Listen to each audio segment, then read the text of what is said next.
உமுத்துவச பாண்டியன் யாகம் செய்தபோது தீயிலிருந்து ஒரு அழகிய சிறுமி தோன்றினாள். நாங்கள் மகிழ்ச்சியுடன் உன்னை ஏற்றுக்கொள்கிறோம். நீ எங்கள் மகளாக வளர்வாய்.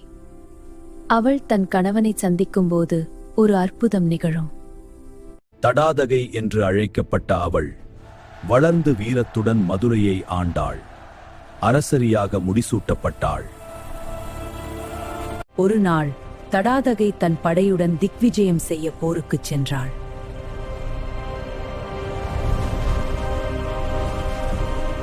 அங்கு ஒரு அழகிய இளவரசன் அவளை எதிர்கொண்டான்.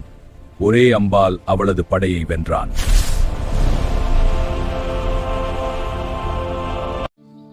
அழகான தடாதகை அந்த அழகிய இளவரசனின் அழகிலும் வீரத்திலும் மயங்கினாள்.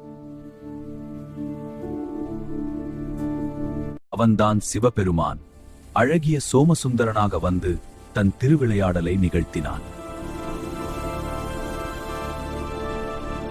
அழகான தடாதகை அந்த அழகிய சோமசுந்தரனை மணந்து கொள்ள விரும்பினாள்.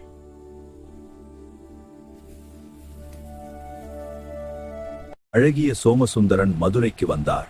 பெரும் வைபவத்துடன் திருமண ஏற்பாடுகள் நடைபெற்றன. பெரும் திருவிழாவுடன் இருவரும் திருமணம் செய்து கொண்டனர். அவள் அழகிய மீனாட்சியாக மாறினாள்.